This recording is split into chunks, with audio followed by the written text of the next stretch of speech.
Yo soy la luz del mundo, no hay tinieblas junto a mí. Tendrán la luz de la vida por la palabra que les di. Yo soy el camino firme, yo soy la vida y la verdad. Por mí llegarán al Padre y el Santo Espíritu tendrán.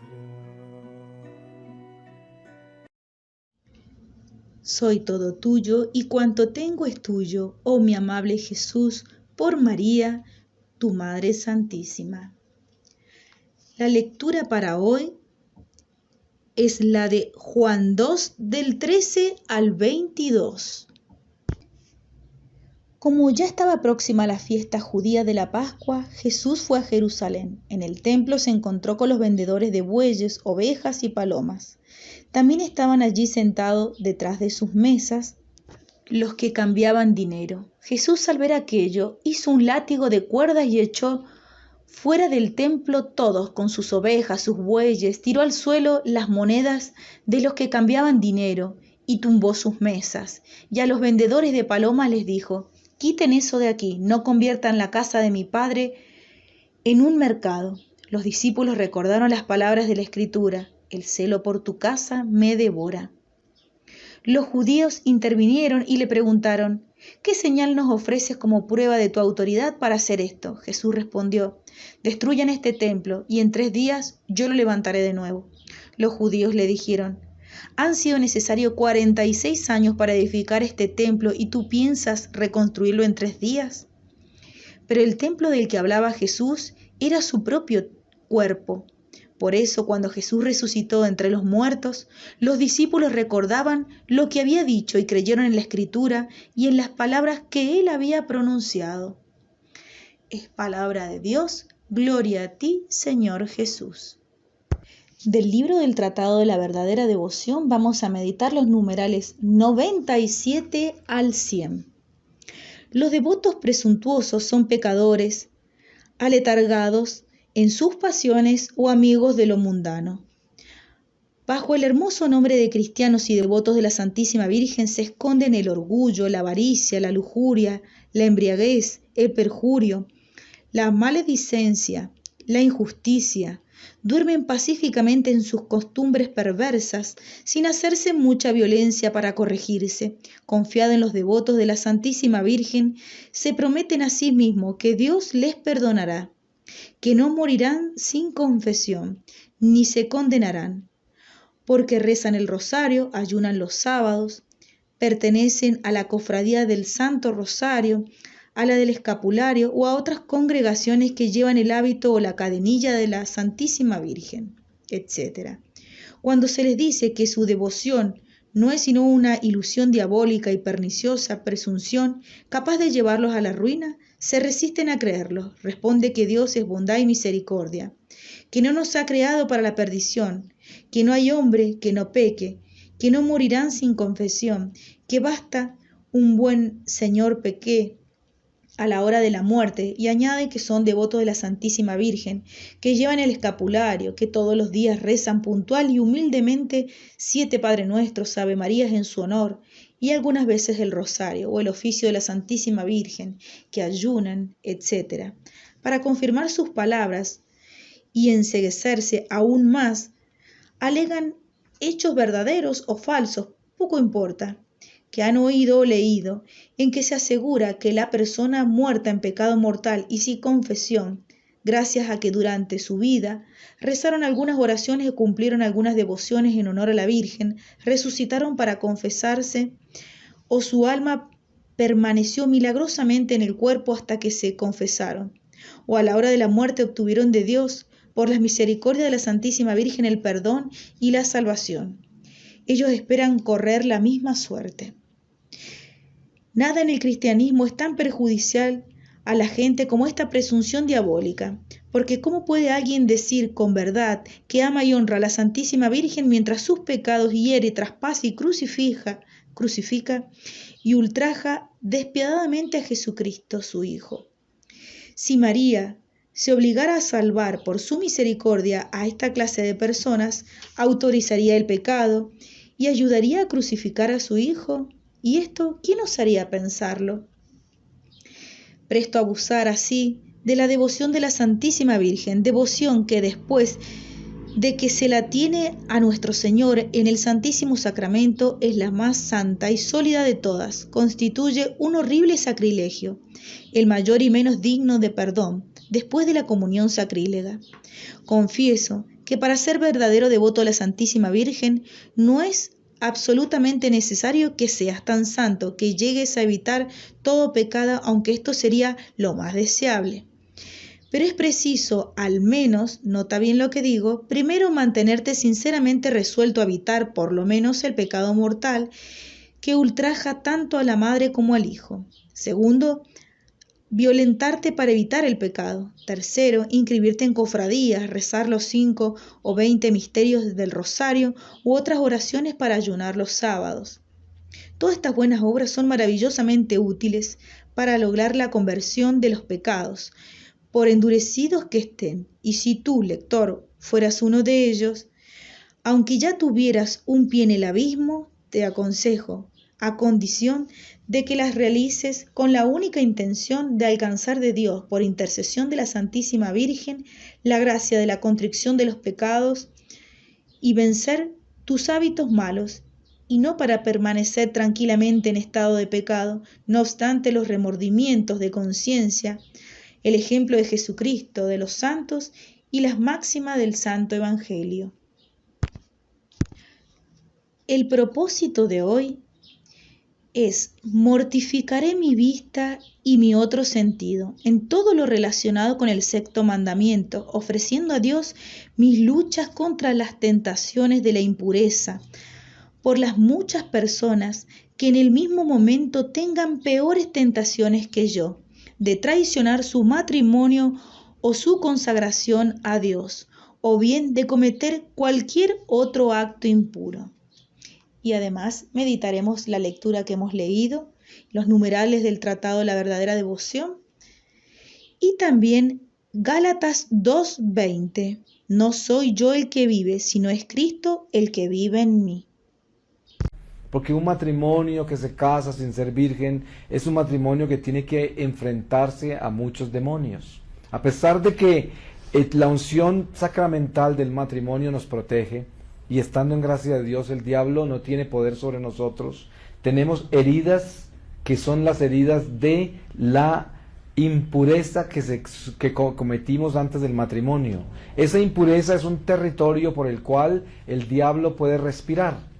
Grandes problemas que hay en el matrimonio son causa de las heridas con que llegaron al sacramento, y por dentro de esas heridas respira el diablo, porque es una memoria de pecado que está abierta y supurando a la presencia del mal, y por ahí respira. ¿Y cómo respira? Los conflictos de carácter de los matrimonios vienen a ser por las heridas por donde respira el diablo, porque entonces enorgullece a la persona y lo vuelve intransigente, intolerante, impaciente y quita la paz del hogar, porque respira por entre las heridas de la sexualidad.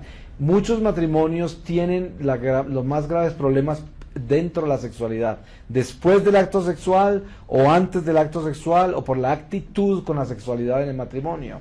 Muchas mujeres, si no están contentas con el esposo por alguna razón, cortan la vida sexual con el marido, y el marido se enardece, se vuelve violento, actúa en formas indisciplinadas en muchos sentidos.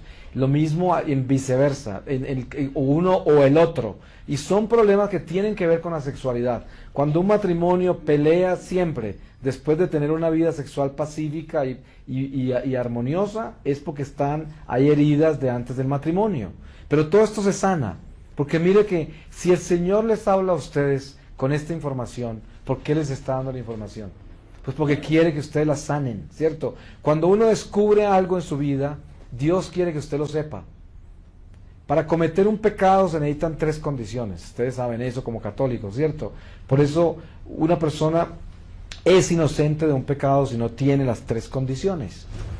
Y esas 3 condiciones tienen que estar allí para que una persona pueda pecar, de verdad. De lo contrario no pecaría. Porque si usted no sabe, no tiene conciencia, usted no tiene la intención, usted no comete, no actúa sobre esa intención y esa conciencia, ese pecado no se consuma. No existe. Hay gente que no tiene ni idea que una cosa es pecado, entonces ¿cómo va a ser pecado? Pero yo no estoy hablando de un católico que aprendió el catecismo. Ustedes han visto católicos que aprendieron el catecismo y vienen a hablar con uno y dicen, yo vivo pues en unión libre ahora porque yo me separé hace 20 años con un matrimonio que salió mal, pero era que no me debía haber casado y esa no era la persona indicada, pero se casó en la iglesia, ¿no? Entonces, pero ahorita tengo a la mujer que tengo y nosotros no nos podemos casar porque ya nos casamos ambos por la iglesia. Entonces, es un sermón entero para tratar de justificar algo que no se puede hacer. Algo que no se puede hacer. ¿Cuál es la respuesta? Así sea un escándalo, una tristeza, porque a veces hay hijos y negocios y toda clase de vida y de historia y de memorias. La respuesta es, está en pecado mortal y ante Dios está en problemas y no se puede negociar. Y si le pone un curita loco le dice que no hay problema, pues usted y el curita juntos se van a ir y usted sabe para dónde. Si ustedes porque nosotros no vamos a la iglesia a aprender el catecismo. Nosotros no vamos a la iglesia a una lección de catecismo. Nosotros estamos en la iglesia porque ya conocemos el catecismo. De lo contrario, estaríamos en una iniciación a la fe cristiana. Pero por eso una persona adulta que ya es católico toda su vida no puede tener la excusa de venirle a decir a uno que no sabía que vivir en unión libre es pecado mortal. No, sí saben. Y hay personas que piensan que no saben que tal cosa es pecado, como robar, ¿cierto? Como mentir. Pues no, esas farsas solamente se las cree él mismo que las inventa. Por eso, la realidad del matrimonio comienza en el matrimonio real de José y de María. El hogar que nunca tuvo pecado, el hogar sin mancha. Por eso, como decía Rick hoy, mire la belleza que es traer a San José a nuestra vida. San José, el silencio de San José. Yo tengo una charla que di aquí, creo que la pasada Semana Santa, que se llama El silencio de San José, que es una reflexión sobre eso, sobre esa presencia silenciosa y perfecta del perfecto amante que es un Dios presente entre nosotros en un ser humano. Porque mire, varias veces he reflexionado con algunos de ustedes que han estado acá, y los que no, pues por primera vez esta reflexión. El perfecto amante, que es Dios, nunca viene a sacarnos en cara nada de lo que nos da. El perfecto amante se levanta primero que el otro y le prepara el camino, porque sabe por dónde va a caminar el otro. Le prepara todas las cositas, hasta el punto que cuando el otro se levanta, ni siquiera se da completa cuenta de que otro hizo lo que está tan perfectamente puesto, porque está perfectamente colocado y parece natural. Parece que ese periódico, ese cafecito, esa sandalia y todo eso, parece que hubieran nacido ahí. Pero resulta que fueron perfectamente colocadas con un amor que no tiene condición. Y ese amante nunca regresa a cobrar ese acto. Dios nunca aparece por la mañana a decirte, te di un nuevo día. O aparece en el closet a decir, te di ropa. ¿Cierto? No. O te acabo de salvar de un accidente.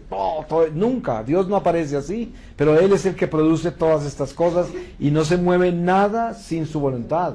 Sin embargo, ¿alguna vez ha oído usted que Él venga a reclamarle algo lo que le da? Ahora, el perfecto amante, si usted se levanta como pretendiendo ser un amante de verdad, pero después de que coloca todas las cositas y se levanta su amante, y no reconoce nada de lo que usó, que usted colocó con tanto cariño, y usted regresa, nunca reconoces nada de lo que hago, te pongo las cosas en su sitio ni te das cuenta que fui yo, ¿cierto? Eso es el amante imperfecto. ¿De dónde viene eso? Eso viene del pecado, porque es el hombre condicional, el amor que tiene condiciones. Por esa razón, el matrimonio con Dios es un matrimonio que tiene que inspirarse en el mismo sacramento. El sacramento, ¿de dónde nace? El sacramento nace en la cruz. Nace en Jesús. Cuando expira en la cruz, nace el sacramento. Dios eleva la iglesia entera a una vida espiritual, a una inmortalidad, e inmortaliza la misma ley y la convierte en gracia. Y ya el hombre por la ley no se salva. Por lo tanto, el hombre ya no se puede separar. Porque antes, en la ley, cuando Dios no había elevado todavía el sacerdocio a un sacerdocio del cielo, sino que todavía el sacerdocio era de la tierra, con la tribu de Leví, el hombre tenía poder para darle un pasaporte a su mujer para que se fuera y cambiarla por otra, y la sacaba cuando quisiera. Y la mujer estaba en ayuno. Por eso yo hablo acá en reflexiones que se llaman el ayuno de Eva.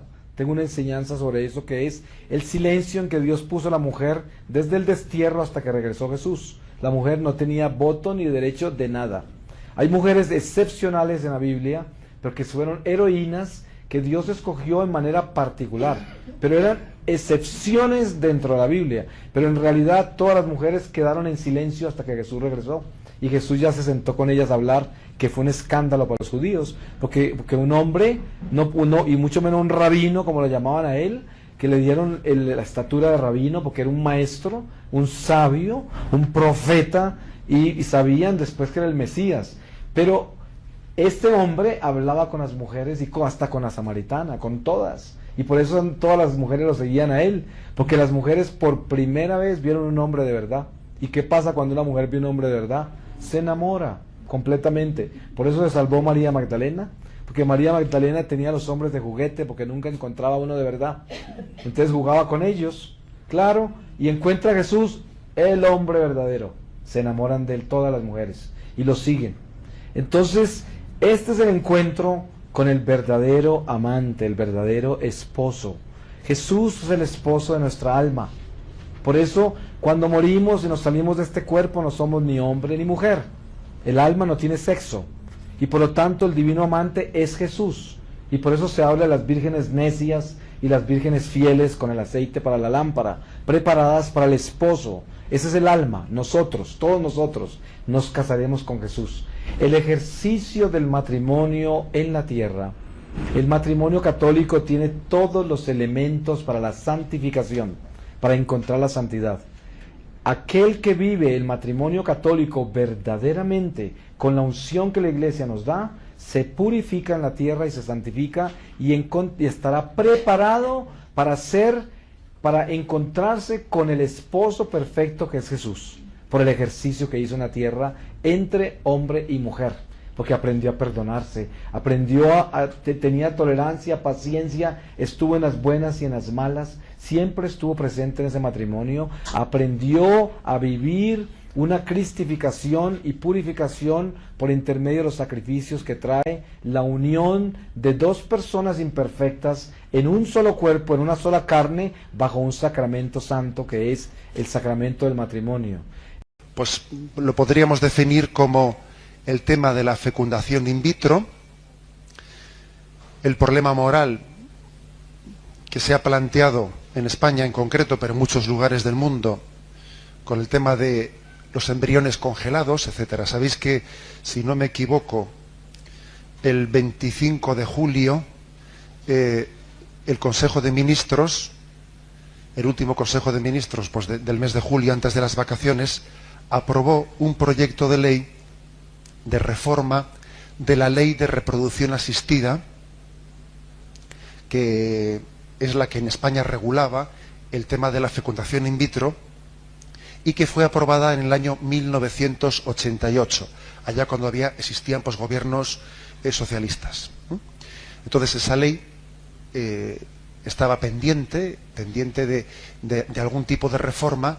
Era necesaria la reforma, sobre todo pues por el hecho de que decía que los embriones que eran congelados serían congelados durante 5 años.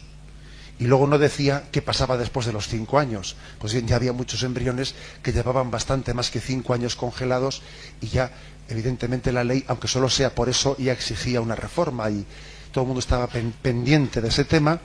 Y finalmente el 25 de julio fue aprobado ese proyecto de reforma de la ley de reproducción asistida, que posiblemente va a ser la última ley que va a ser tramitada en la presente legislatura, pues porque ya no va a haber ninguna otra ley de aquí hasta las elecciones generales de marzo que sea tramitada a nivel parlamentario. Bien, es un proyecto de reforma, lo que quiere decir que todavía tiene que ser sometido a temas, o sea, a un debate parlamentario, a reformas, etcétera, etcétera, y también creo que es bueno que nosotros lo sepamos para que en la medida de que cada uno de nosotros pueda intervenir en el debate público, ahora también diré de qué forma se puede hacer esto, en la medida que podamos intervenir, intervengamos y hagamos todo lo posible pues para que ese proyecto, esa reforma de un proyecto de ley de ese calibre moral, pues sea, no voy a decir bueno, sino lo menos malo posible. Y es una forma de decirlo. Bien, antes de entrar en el tema de la ley, que es quizás lo que le da una gran actualidad a esto, creo que previamente conviene hacer una breve exposición moral sobre cuál es la doctrina católica sobre el tema de la fecundación in vitro. Existe un documento clave, que es Donum Vitae, que es el documento oficial de la Iglesia Católica que aborda el tema de la fecundación in vitro, etcétera. No tiene la calificación de encíclica, pero es un documento de máxima autoridad en el que la Iglesia compromete su magisterio dando doctrina sobre lo que opinamos de ese tema de la fecundación in vitro. ¿Qué es lo que opinamos? Bien, para nosotros tenemos una concepción de la paternidad y maternidad sagrada, porque la maternidad y la paternidad es una colaboración con Dios en la transmisión de la vida. Hay una colaboración entre Dios y el hombre, una colaboración a un nivel, podríamos decir, grandioso. Nunca el hombre y la mujer colaboran tanto con Dios en esta vida como en la misma fecundación in vitro. Perdón, en la misma... absolutamente al revés, ¿verdad? Como en la misma paternidad y maternidad. Porque, fijaros, allí donde el hombre y la mujer engendran, Dios crea el alma, infunde el alma y surge un ser humano como colaboración entre Dios y el hombre.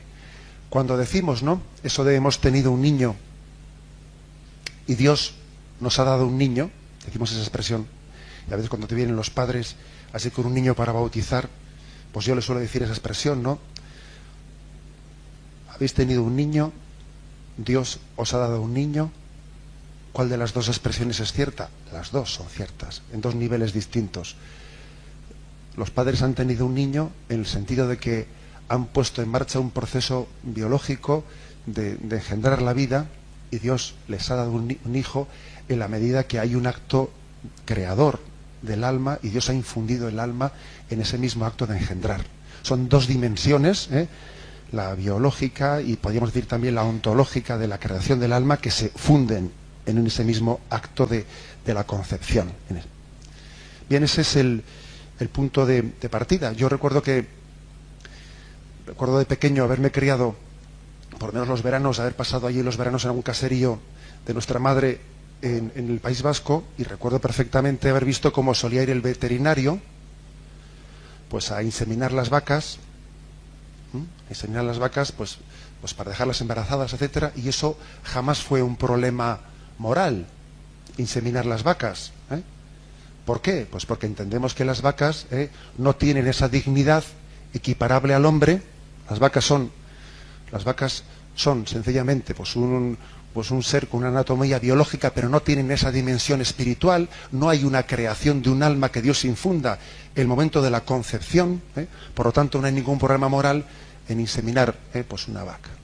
Pero sin embargo, si eso lo trasladamos al hombre y olvidamos que el hombre y la mujer tienen una dimensión espiritual que la hacen esencialmente distinto al animal, pues claro, si actuamos con el hombre y la mujer como actuamos con los animales, hay un problema moral. Lo que la Iglesia Católica afirma es que el acto del amor humano, el acto sexual, que es el acto de amor humano, es el único marco digno en el que el hombre puede ser engendrado. Que solamente el acto sexual, que es el acto de amor, el acto de entrega del hombre y de la mujer, en esa dimensión unitiva, es el lugar adecuado, digno, para que Dios pueda dignamente infundir el alma, infundir la vida. Esa es la afirmación, podríamos decir, básica, central. ¿Por qué? Pues porque el hombre es hijo del amor de Dios. Dios ha creado el hombre por amor.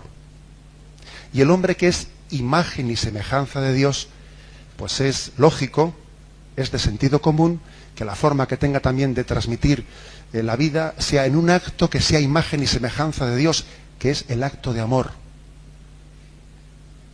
En la forma en la que Dios ha querido que el hombre y la mujer sean engendrados, que es un acto de amor, somos también imagen y semejanza de Dios, porque no estamos aquí por casualidad, porque Dios estuviese aburrido, porque aquel día Dios cuando creó el mundo no sabía qué hacer, porque no, estamos aquí por un acto de amor de Dios, un acto de amor que creó el mundo. Y somos imagen y semejanza de Dios también en la forma de engendrar. El hombre engendra por amor, porque es imagen y semejanza de Dios que creó no por capricho, no por casualidad, sino por amor. Ese es un principio fundamental, Y entonces, la Donum Vitae, este documento magisterial, lo que viene a decir es este punto primero: solamente el acto de amor, el acto de amor expresado sexualmente es el lugar digno en el que el hombre y la mujer pueden ser engendrados, y por lo tanto es inmoral disociar la dimensión unitiva y procreativa. Que eso también lo dijo la Humanae Vitae, la encíclica que denunció la inmoralidad de la anticoncepción. Fijaros que con la Iglesia Católica nadie podrá decir que no es coherente en sus principios. Habrá quien podrá decir que está en contra, pero yo creo que nadie podrá acusar a la Iglesia Católica de ser incoherente. Por la misma regla de tres, que la Iglesia Católica, el Humanae Vitae, en el año 1968, dijo que es inmoral separar la dimensión unitiva de la procreativa y que uno pretenda tener relaciones sexuales cerrándose a la transmisión de la vida, porque lo que Dios ha unido, que no lo separe el hombre, y Dios ha unido la dimensión unitiva y la procreativa, por la misma regla de tres ahora dice, pues el aspecto correlativo, que es, si era inmoral pretender quedarme únicamente con la dimensión unitiva, rechazando la procreativa, también es inmoral pretender tener únicamente una dimensión procreativa al margen de la dimensión unitiva del amor. Por la misma regla de tres. Es una cosa y es la otra. Aparte, también hay que decir que la misma medicina está traicionando su vocación su vocación terapéutica, cuando en vez de sanar las enfermedades, está como huyendo de afrontar el problema de la enfermedad y ser terapéutico, y huyendo y buscando como un atajo distinto. Es decir, es que, vamos a ver, es que cuando yo creo un niño en un laboratorio, no estoy sanando la infertilidad. ¿Me explico? Es que si una persona tiene un problema de infertilidad, se esperaba de la medicina que se centrase en sanar la infertilidad. No que, dejando a un lado ese asunto, que era el que le competía, por cierto, se dedique a fabricar un niño, ¿verdad? Eso no es un acto médico, eso no es un acto terapéutico, eso es un acto de laboratorio, es un acto... Eso está al margen de la vocación médica.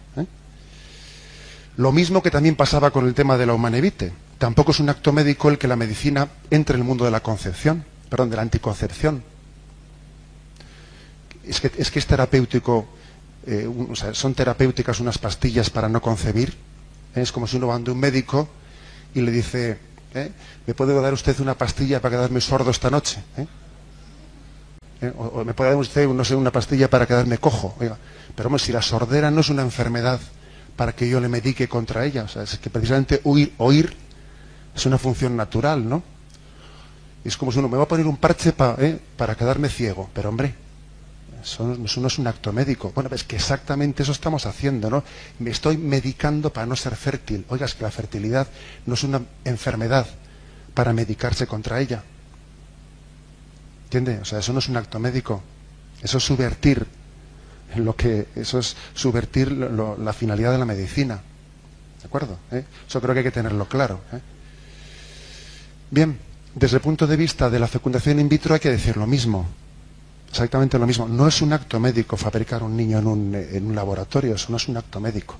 Aparte que bastante contradicción es el hecho de que un tanto por ciento altísimo, porque no sé si aquí nadie está haciendo la reflexión de por qué hay tantísima gente estéril. Ahora, hay un nivel de esterilidad hoy en día muy superior al que existía antes. Y dice a uno, es que mucha gente tiene espermatozoides vagos porque es una generación vaga, ¿no? Bueno, eso yo creo que es un comentario un poco de risa que he escuchado yo por ahí, ¿no?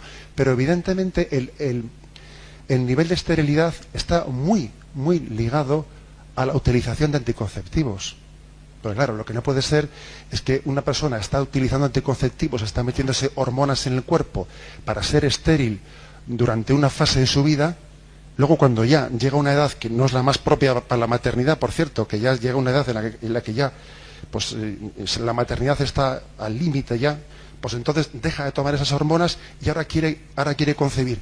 Pues el cuerpo ya se ha acostumbrado ya a no concebir. Y entonces ahora vamos a un laboratorio a concebir el hijo que no ha podido concebirlo por haber metido hormonas para no concebir. Por Dios, o sea, es que hemos generado el problema. Hasta un 80% en Inglaterra, tengo estos datos de Inglaterra, no de España, hasta un 80% de las mujeres que han sido tratadas en Inglaterra con fecundación in vitro, se estima que tuvieron como causa de su esterilidad el haber tomado anticonceptivos de una manera continuada anteriormente. Realmente nosotros mismos nos creamos el mal, nos creamos el problema, organizamos otro intentando solucionar el anterior. Es una sociedad enferma que se lía ella sola y nos armamos un lío y luego no sabemos cómo salir de él. Bien, pues este es digamos bueno, pues el fondo de la cuestión. Los hijos son engendrados en un acto de amor, no son producidos. Un hijo tiene que ser engendrado, no producido. Hay que hacer una matización, y es la siguiente. El hecho de que un hijo sea producido de una manera indigna,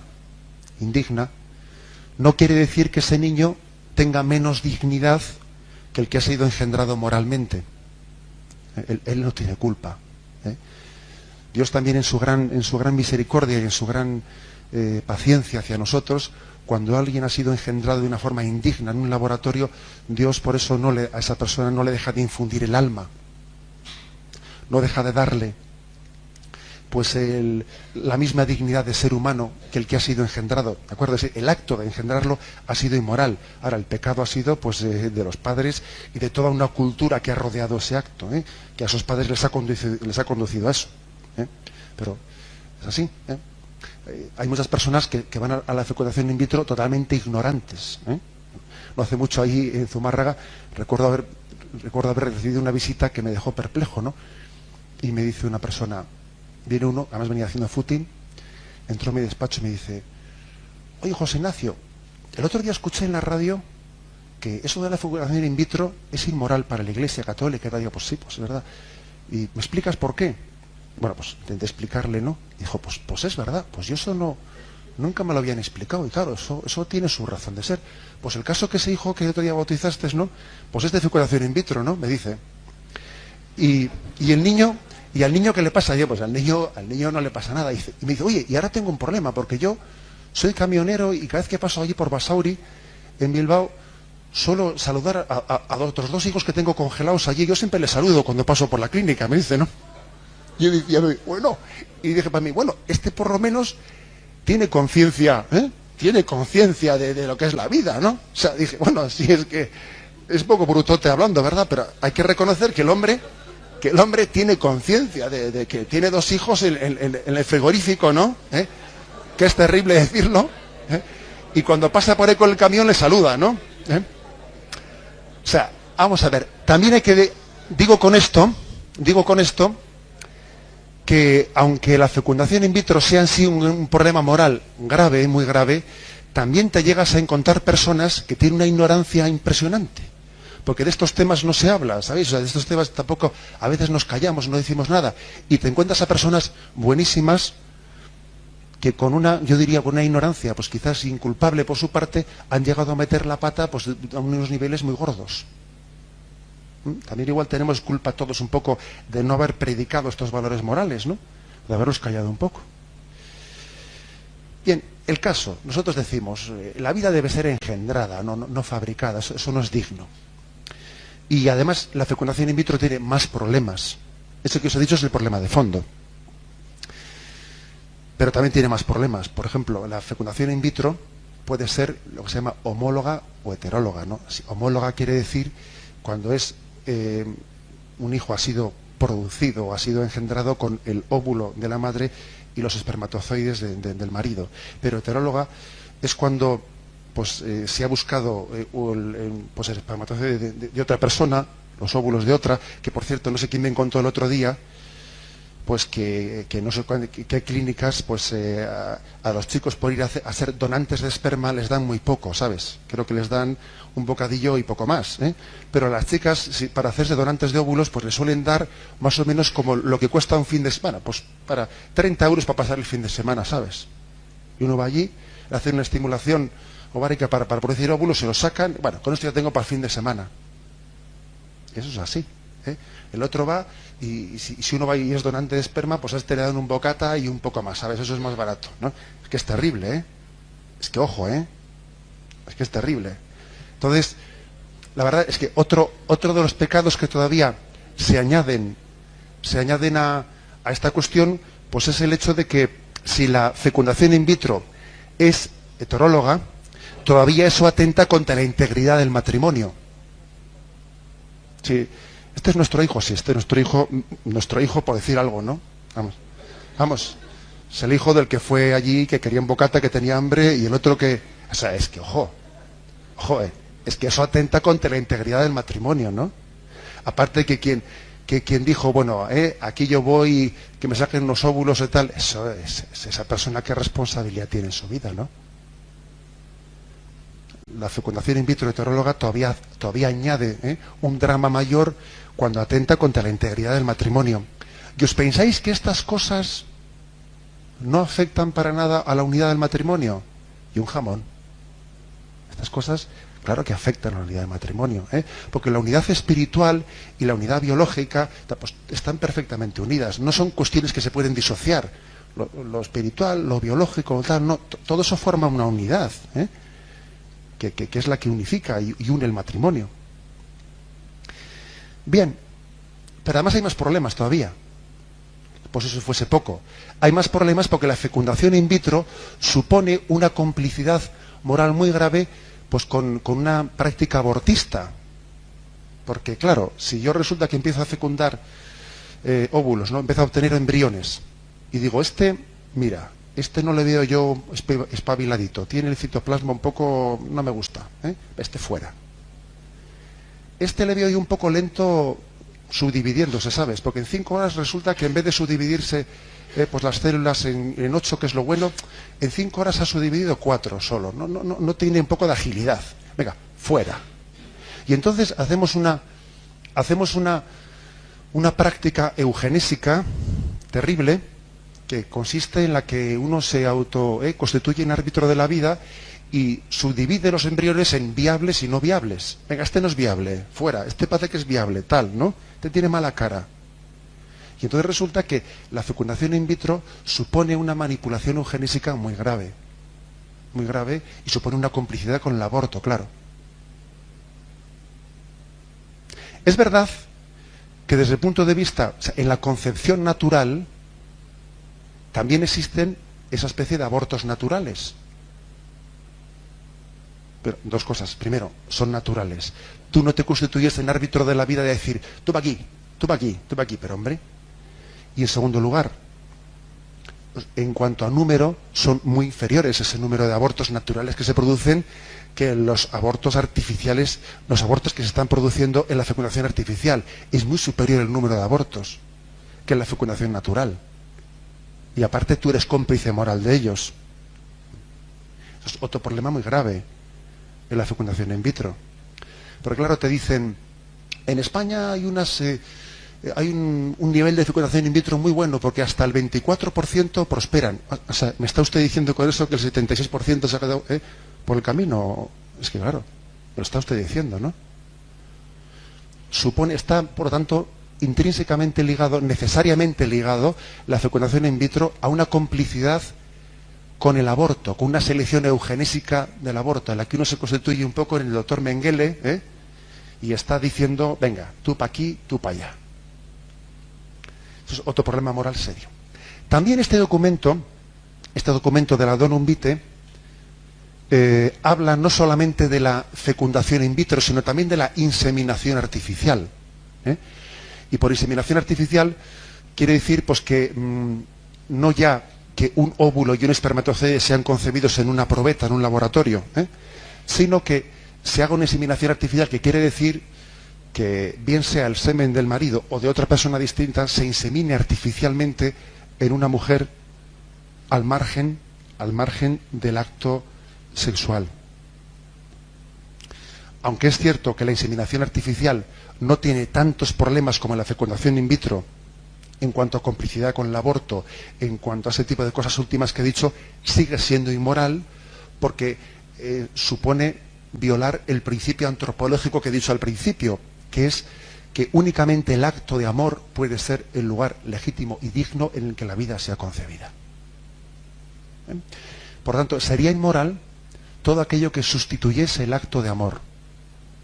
El documento hace una matización que es la siguiente, que es que si, por ejemplo, la medicina interviene después de haber tenido lugar el acto sexual, el acto de amor, y bien sea porque los espermatozoides no tienen cierta capacidad de llegar a fecundar después de haber tenido lugar el acto sexual, si la medicina interviniese después, haciendo que esos espermatozoides lleguen a fecundar, no habría obstáculo, objeción moral. La objeción moral está en que se intente sustituir el acto sexual, el acto de amor, con un acto de, digamos, de técnica médica. ¿De acuerdo? Bien. Además, todavía nos metemos en una cuestión más de fondo, que es la siguiente. La fecundación in vitro parte de una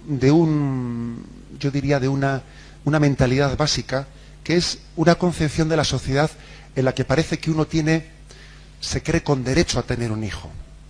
Oiga, es que yo tengo derecho a tener un hijo, ¿no? ¿Usted tiene derecho a tener un hijo? ¿Es que un hijo es un objeto de derecho?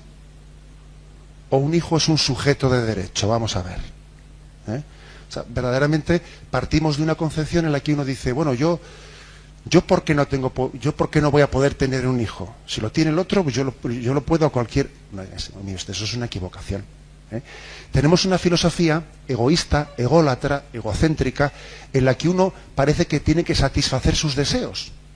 Pues si quiero algo, aprieto un botón, o pago a alguien, o no sé qué hago, pero lo obtengo, ¿no?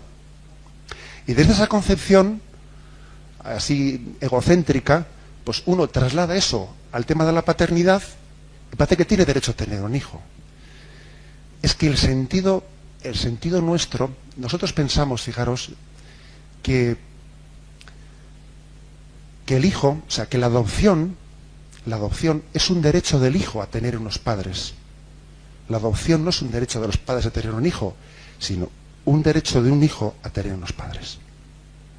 Es que es justamente lo contrario, tal y como se percibe socialmente las cosas. La adopción es un derecho del hijo, al cual tienen que adaptarse los padres y ver quién tiene un poco la capacidad pues de adecuarse a ese derecho que tiene el hijo. Por lo tanto, la adopción es un servicio. No es un derecho para satisfacer mi ego. La adopción es un servicio. Tener un hijo es un servicio de entrega. Es que el gran drama que existe hoy en día es que los hijos se buscan no como un servicio para entregarme a ellos, sino como algo para sentirme realizado. ¿Cómo para sentirme realizado?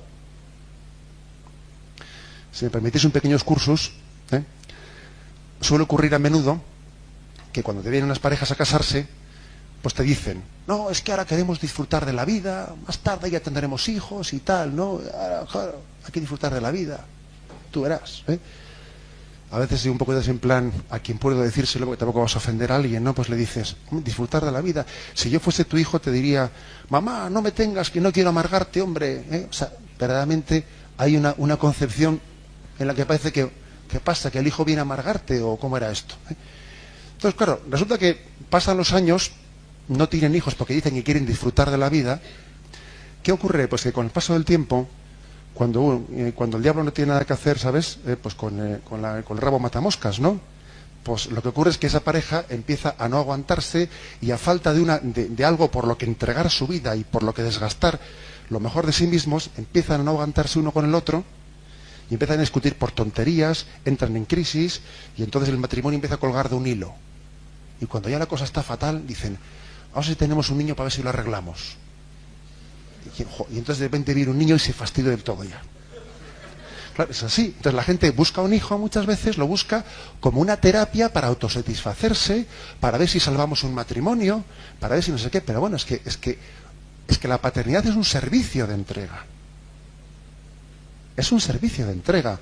No puede ser considerada como una especie de autosatisfacción. ¿De qué? Eso es un desastre. Es un desastre de planteamiento que termina mal de todas. ¿Eh? Fijaros que creo que es importantísimo que entendamos que para nosotros la adopción natural es la respuesta al derecho que tiene un niño de poder tener unos padres, y respondemos a eso con un servicio de entrega. Con un servicio de entrega. Y hay personas que no han podido tener hijos y por lo que sea tampoco han podido adoptar, y proyectan esa vocación al servicio, la proyectan no en un hijo natural, pero la proyectan pues en otros servicios, en la entrega a los pobres, en la entrega a los ancianos, que es otra forma de proyectar el espíritu de servicio, que también es la paternidad y la maternidad. Claro, y de esto a veces nos olvidamos. Bien, vamos más adelante. Creo que este es un concepto básico el que era importante matizar, ¿verdad? El tema de que un problema de fondo que tiene la fecundación in vitro es el pensar que tenemos derecho a la paternidad como un objeto más. Y os pongo un último ejemplo, y ya para cambiar de tercio, que si no me lío mucho, ¿no? Pero decimos hoy en día que estamos en una sociedad en la que los niños son el centro, ¿no? Los niños son el centro de nuestra sociedad. Y si alguno se deja engañar, puede llegar a pensar que es así. Porque ve los anuncios, y ve ahí unos niños preciosos corriendo y tal, ¿no? Y ve un niño en la casa y es el rey de la casa. Tan es el rey que que toda la familia gira en torno a él. No vamos de vacaciones porque el niño no quiere. No, ahora hacemos lo otro. O sea, parece que el niño manda en la casa, Se le mima a un niño de una forma tan exacerbada, se le mima tanto al niño, que parece que el centro de la sociedad actual es el niño, ¿no? Y un jamón. Eso no es así. Porque, de hecho, hacemos una distinción total de si el niño es deseado o no deseado, ¿sabes? Si el niño no es deseado, mal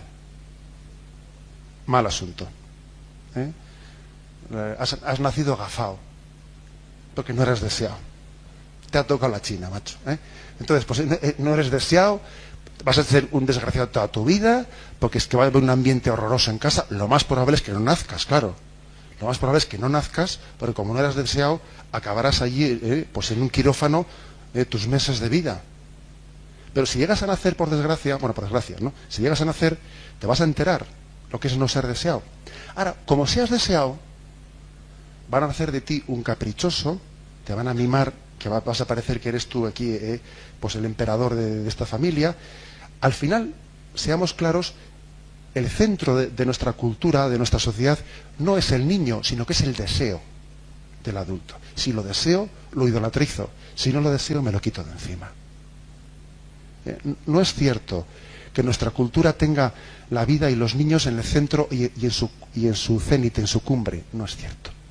La verdad es que nuestra sociedad egocéntrica, en la que ha quitado Cristo de medio y ha puesto su egocentrismo, su voluntad en contra o al margen de la voluntad de Dios, hace de su ego, de mi voluntad, el valor supremo. Si lo quiero, entonces vas a ver tú. Ahora, como no lo quiera, te vas a enterar. Y supuesto eso, que es un poco lo que podríamos decir como doctrina base de la fecundación in vitro, damos un paso más. Porque es que, aparte de esta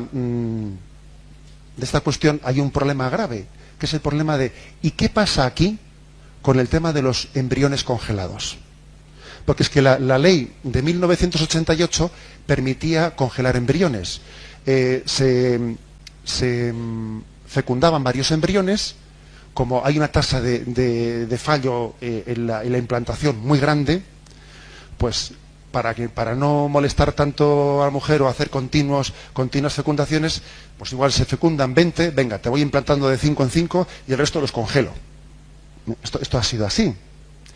¿Esto qué ha generado? Pues ha generado un montonazo de embriones congelados en España.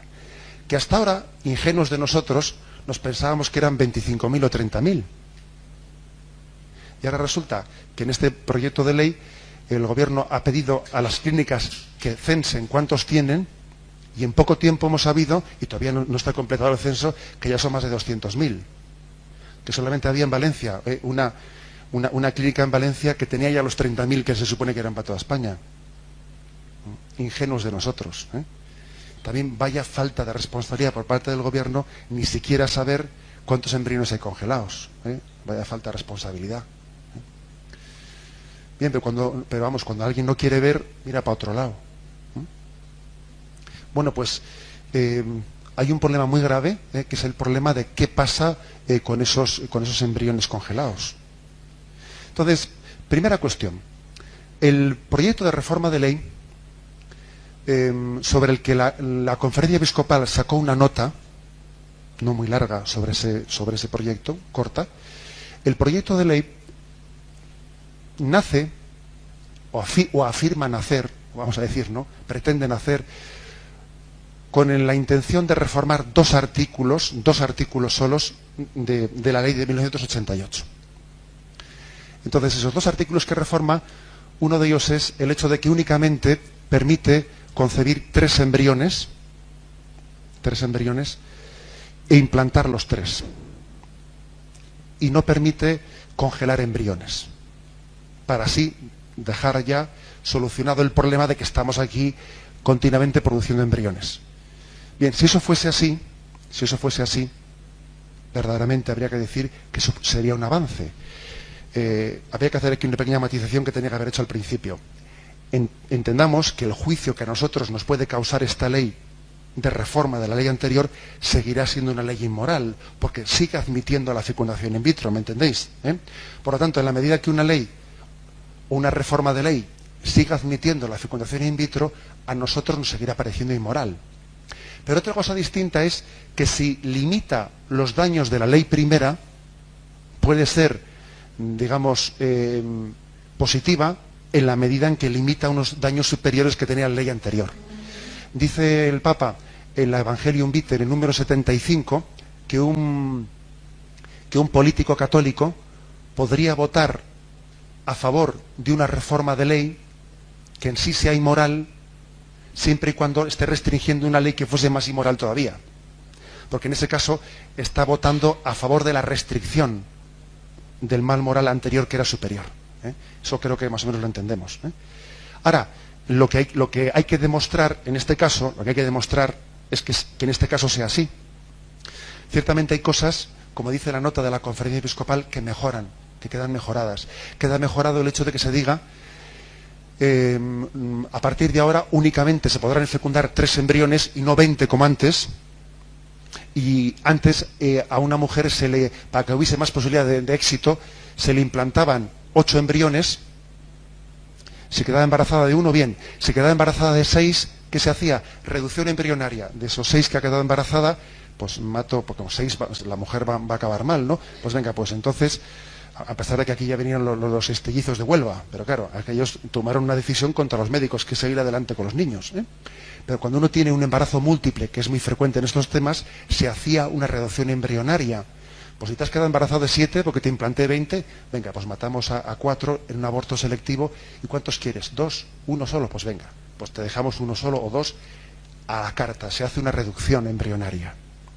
Eso en esta ley, en este proyecto de reforma, queda prohibido. que es lo mejor que tiene. Queda prohibida la radiación embrionaria. Y entonces se permite, como máximo, fecundar 3 embriones e implantarlos. Pero lo malo del asunto es que hace una excepción. Pero en el caso excepcional de las personas que tienen una gran dificultad de embarazo, se permite excepcionalmente, dice el proyecto de ley, congelar embriones para esas personas con el compromiso de que escrito y firmado de que se los implanten y tal. A exigir después. Resulta que yo me han implantado unos embriones, me he quedado embarazada y se quedaron congelados míos 8 más. Y yo ahora, porque lo firmé, voy a tener la obligación de volver a quedar embarazada de nuevo. ¿Y cómo me van a obligar a eso? ¿Qué va? ¿Me van a mandar un guardia civil a casa para que recuerde que tengo que quedar embarazada otra vez? Hay cosas que son incumplibles, ¿sabéis? Hay cosas que son incumplibles y que han nacido para ser, pues uno dice, dejo aquí abierto, cierro la puerta, pero abro la ventana y entonces no hemos solucionado un problema. Porque la única manera de solucionar el problema es decir, vamos a ver, tenemos un problema gordísimo, que es que ¿qué hacemos con 200.000 embriones congelados? Lo primero es que no se congelen más, ¿entiende usted? Porque mientras que dejemos abierto una puerta así abierta mínimamente a que puedan seguir congelándose, le hemos fastidiado. Lo que pasa es que a veces pecamos de falta de, iba a decir yo, de vigor y de contundencia, los políticos católicos, en el sentido de que uno dice, bueno, pero para no ser muy radicales, ¿no? Para no ser muy radicales, vamos a poner un caso excepcional. Pero es que el caso excepcional luego se convierte en regla. Entonces, este es un punto importante, que vamos a ver si en el trámite parlamentario puede ser rectificado. En la página de hazteoír.org, en la página de, para que no la conozcáis, en hazteoír.org, están, no sé si lo han colgado ya o lo van a colgar este fin de semana, una alerta para mandar masivamente cartas pidiendo al gobierno que en el trámite parlamentario prohíba definitivamente la congelación sin excepciones. Creo que es importante que nos impliquemos en esa campaña y que hagamos una auténtica lluvia de mail, de cartas, porque es importantísimo actuar en nuestra vida pública desde ahí. hazteoír.org. Esa es la página y creo que es importante actuar desde ahí. Bien, eso es un problema moral serio. Entonces, ¿qué es lo que hay que ver si eso se soluciona? Porque es un puntito, pero ojo con el puntito, es un puntito serio. Luego hay otro problema, que es, bueno, ¿y qué hacemos con los embriones que ya están congelados? Bueno, claro, ¿y con los que están congelados qué? Fijaros, hay veces que cuando cometes barbaridades como las que se han cometido, ya tienen malísima solución. Y el cardenal Rouco dijo a este respecto que los embriones que están congelados se les ha metido en un callejón sin salida, que ahora hay que elegir entre el mal menor, pero todos son males, ¿entiendes? O sea, que es que cuando te has metido en un callejón sin salida de ese calibre, la solución que se le dé a esos embriones, pues no va a ser buena ninguna. Una será más mala, menos mala, y es un tema en el que la Iglesia no se ha definido magisterialmente sobre cuál es el mal menor. Digamos que es de opinión libre de los moralistas la opción por un mal menor o otro mal menor. La ley permite para esos 200.000 embriones o los que salgan todavía, 4 posibilidades.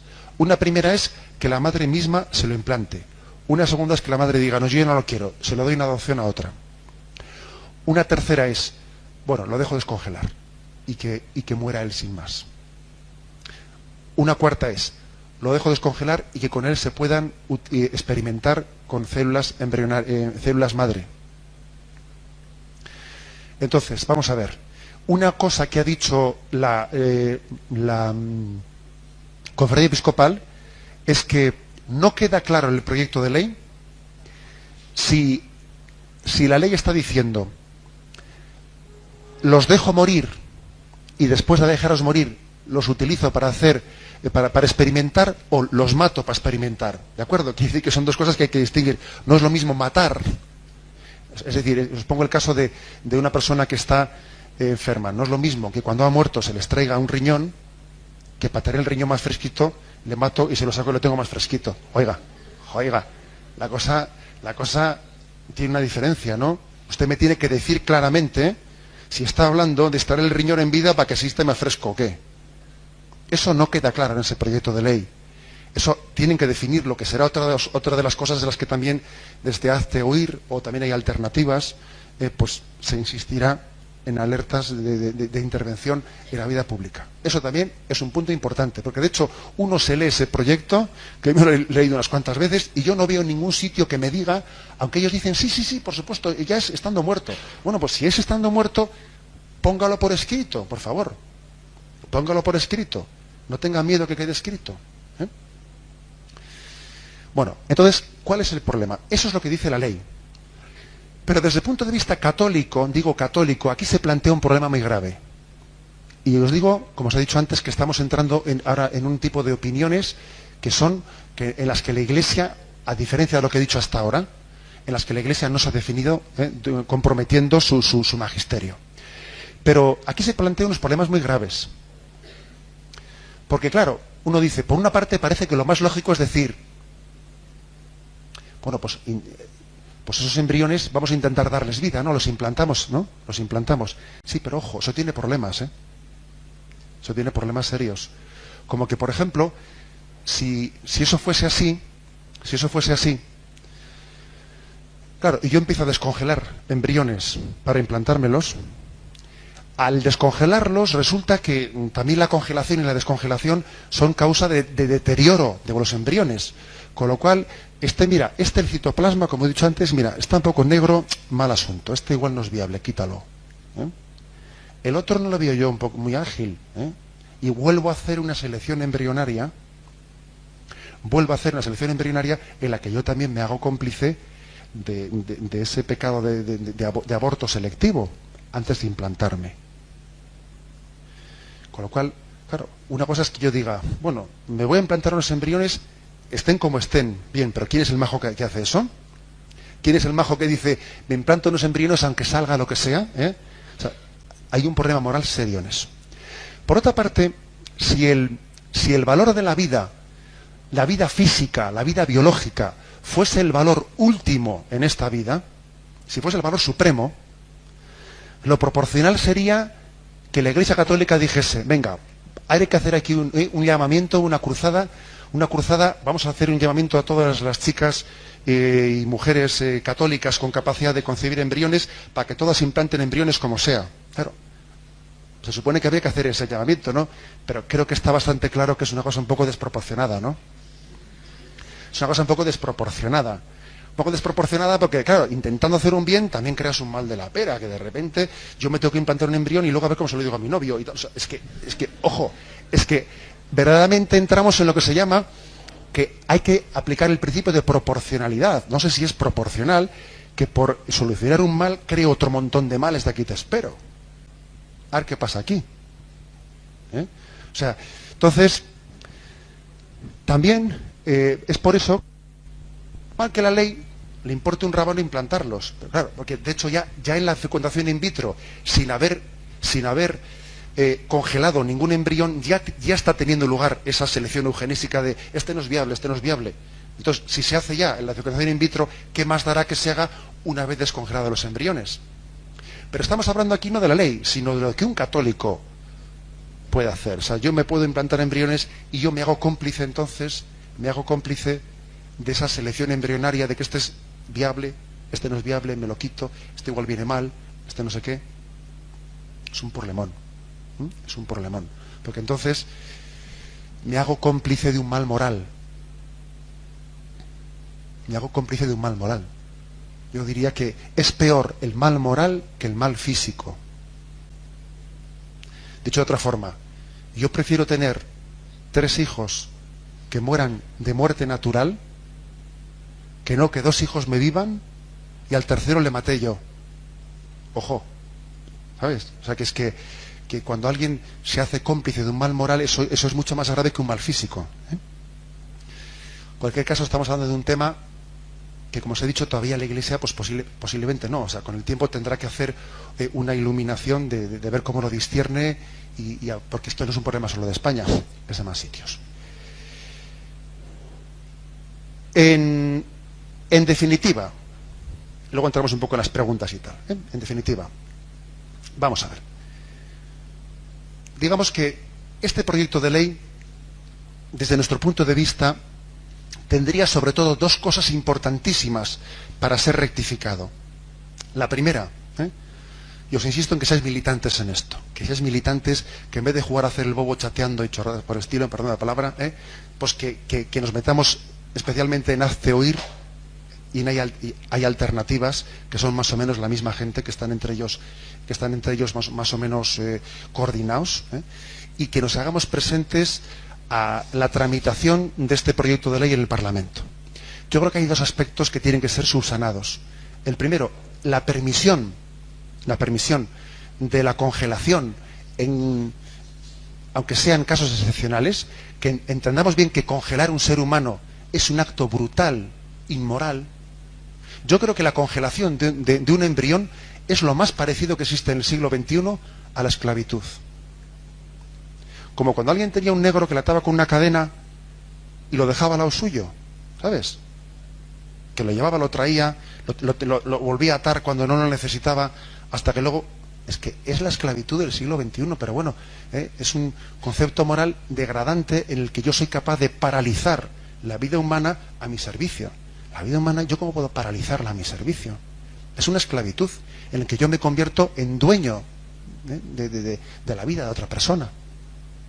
Por eso yo creo que los dos aspectos principales que teníamos que luchar los católicos no son, el primero, esa excepcionalidad en poder congelar embriones, que además es que no seamos ingenuos, que es que eso luego va a ser, al final va a ser una norma, no va a ser una excepción, porque encima esta ley es tan técnica que luego el desarrollo de la ley que es importantísimo, la letra pequeña de estas cosas se hace a nivel de ministerio, no a nivel de parlamento.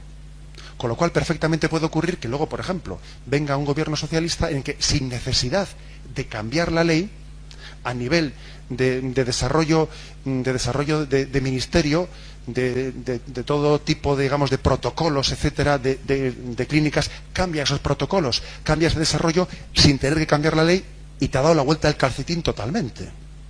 Si no queda prohibido en la ley aprobada en el Congreso que no se puede volver a congelar, aquí sí que había que gritar todos el nunca más, ¿sabes? O sea, nunca más un embrión congelado, ¿no? Eso había que gritarlo con todo el alma, porque es un mal moral de una dimensión que no tenemos yo creo que ni nos damos cuenta lo que es eso.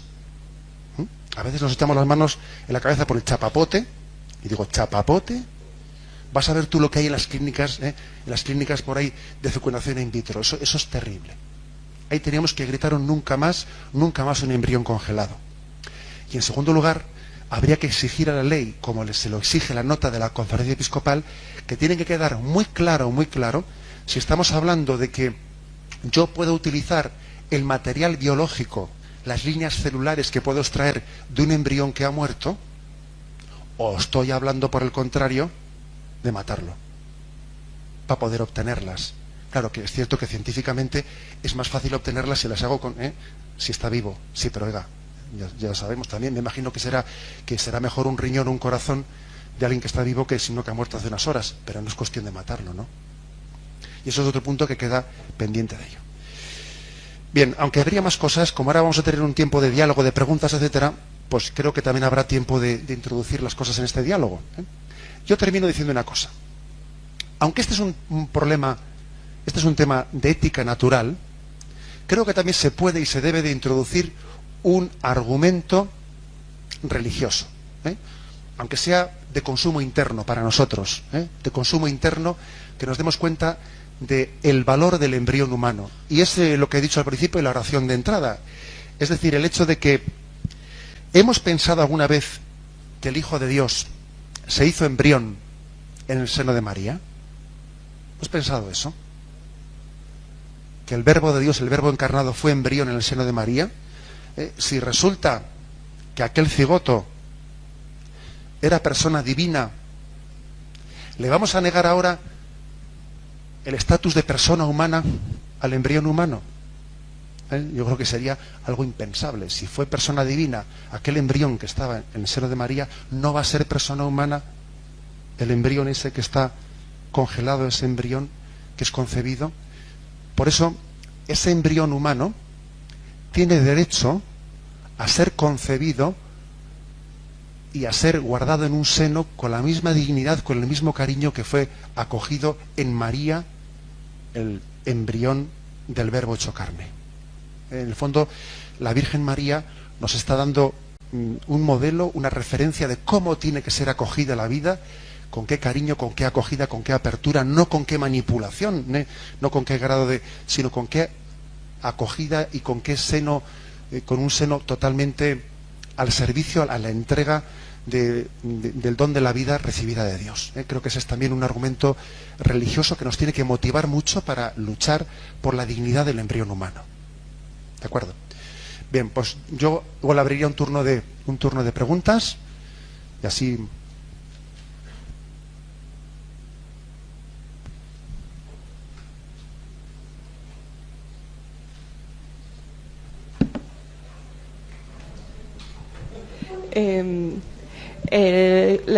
La premisa de la que hemos partido es porque estamos todos creyentes de la dignidad humana está en el alma, o sea, que somos cuerpo y alma.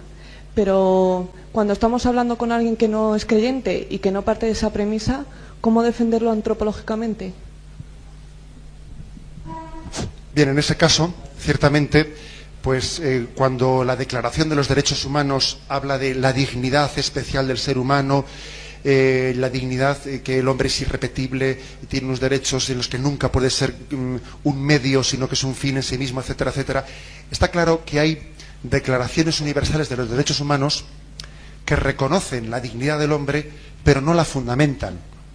¿De acuerdo? O sea no se fundamenta.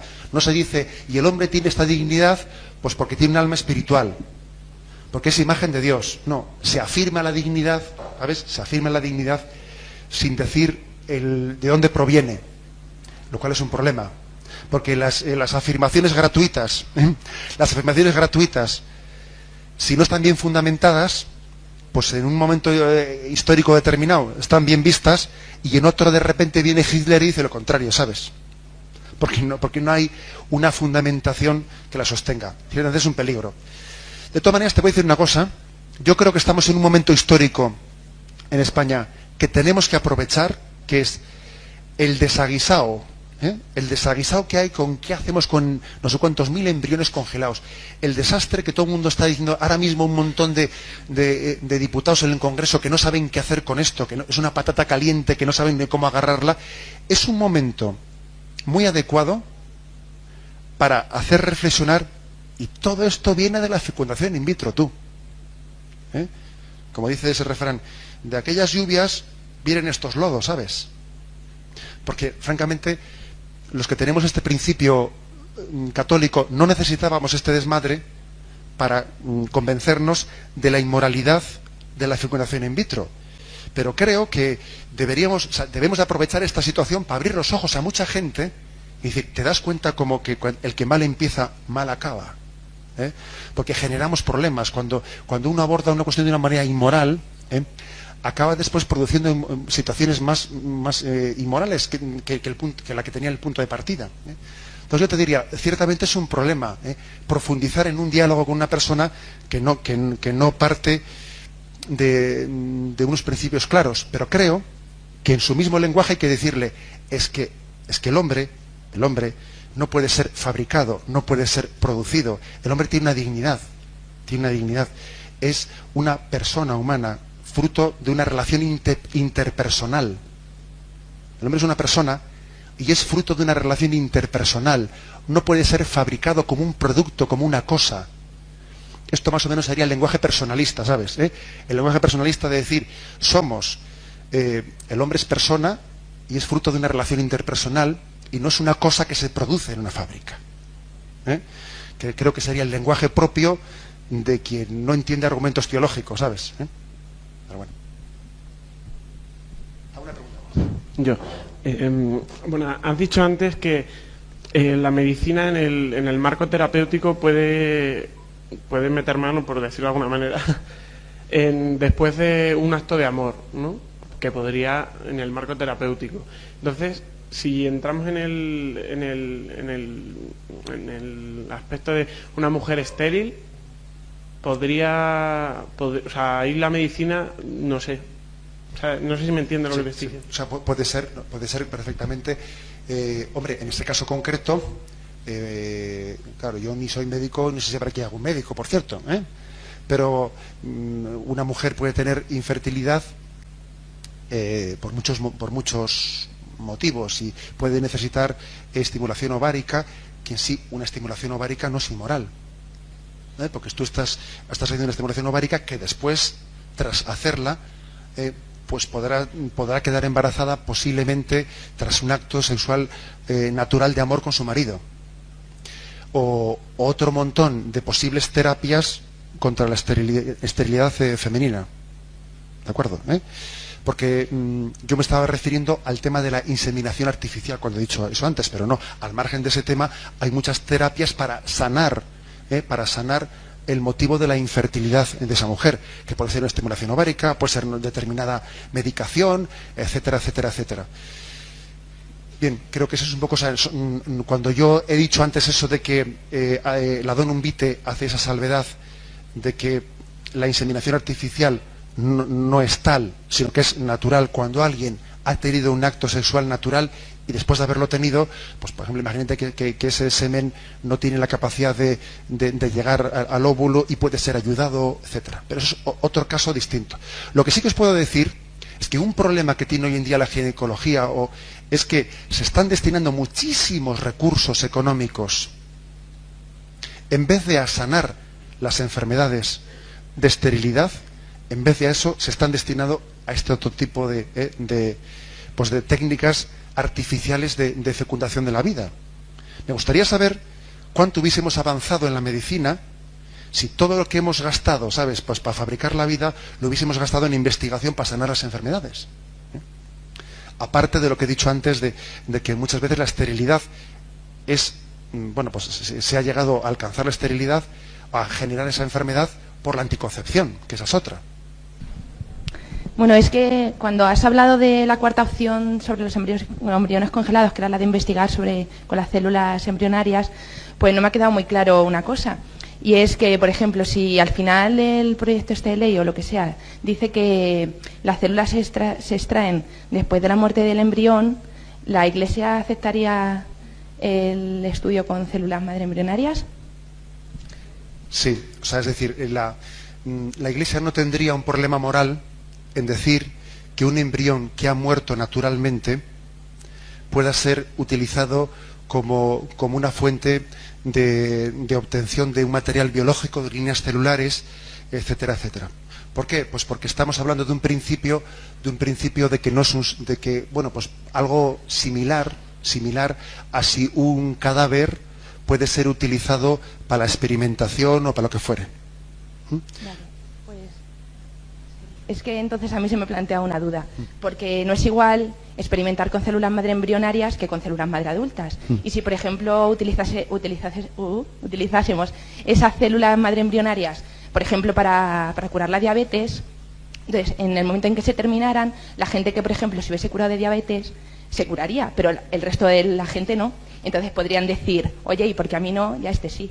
Vamos a ver. Mira, el proyecto de ley dice que se crea un organismo nacional, o sea, se crea con motivo de esta ley, o de esta reforma de ley, que se va a crear un organismo nacional en el que todas esas clínicas en las que han sido descongelado un embrión y ha muerto, tienen que ser donados a ese centro, y ese centro tiene que discernir si las peticiones que se le hacen de líneas celulares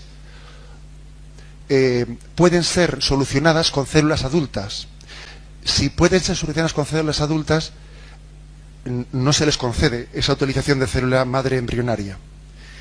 De lo contrario, sí pueden ser utilizadas. En cualquier caso, yo por lo que he comentado, por lo que he escuchado en torno a unos científicos, estamos hablando de que si tú dejas morir a un embrión, si dejas morir a un embrión, difícilmente vas a obtener una célula embrionaria madre en el sentido pleno o totipotente de la palabra que se dice por ahí a niveles científicos. Es decir, por eso aquí puede existir una gran tentación, que es la de decir, vamos a reanimar al descongelar el embrión, lo reanimamos, lo subimos a 37 grados, le hacemos engordar, dejamos unos 48 horas o más para que se subdividan las células, y ahora que ya ha adquirido de nuevo, o sea, se ha desarrollado de nuevo su vida, ahora le sacrifico porque es mucho más fácil que yo ahora obtenga una célula embrionaria madre. Eso,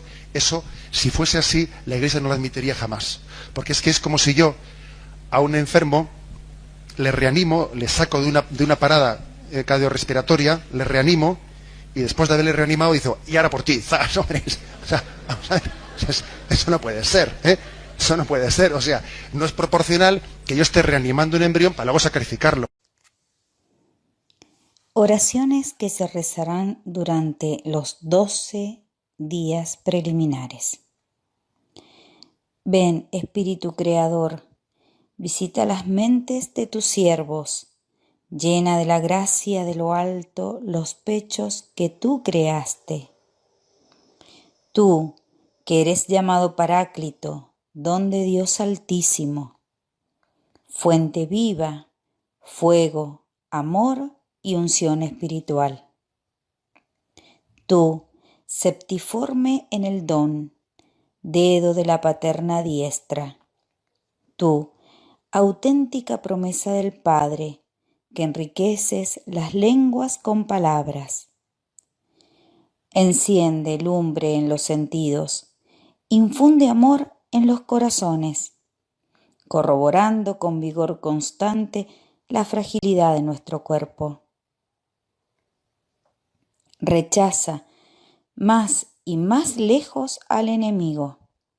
Concede prontamente la paz, yendo así tú delante como guía. Evitemos todo mal. Haz que por ti conozcamos al Padre y conozcamos también al Hijo, y por ti, Espíritu de entrambos, creamos en todo tiempo. A Dios Padre sea la gloria, y al Hijo, que entre los muertos resucitó, y al Paráclito, por los siglos de los siglos. Amén. Salve, estrella del mar, madre que diste a luz a Dios, quedando perpetuamente virgen, feliz puerta del cielo. Pues recibiste aquel ave de labios de Gabriel, ciméntanos en la paz, trocando el nombre de Eva. Suelta las prisiones a los reos, da lumbre a los ciegos, ahuyenta nuestros males, recábanos todos los bienes. Muestra que eres madre, reciba por tu mediación nuestras plegarias. El que ha nacido por nosotros se dignó ser tuyo. Virgen singular, sobre todos suave, haz que libre de culpa seamos suaves y castos. Danos una vida pura, prepara una senda segura, para que, viendo a Jesús, eternamente nos gocemos. Gloria sea a Dios Padre, honor a Dios Altísimo y al Espíritu Santo, a los tres un solo honor. Amén. Proclama mi alma la grandeza del Señor, se alegra mi espíritu en Dios mi Salvador, porque ha mirado la humildad de su esclava. Desde ahora me felicitarán todas las generaciones, porque el Poderoso ha hecho obras grandes en mí, y su nombre es santo. Y su misericordia llega a sus fieles de generación en generación, sobre los que le temen. Él hace proezas con su brazo, dispersa a los soberbios de corazón, derriba del trono a los poderosos y enaltece a los humildes. A los hambrientos los colma de bienes y a los ricos los despide vacíos. Acogió a Israel su siervo, acordándose de su misericordia, como lo había prometido a nuestros padres, en favor de Abraham y su descendencia para siempre. Gloria al Padre, y al Hijo, y al Espíritu Santo, como era en el principio, ahora y siempre, por los siglos de los siglos. Amén.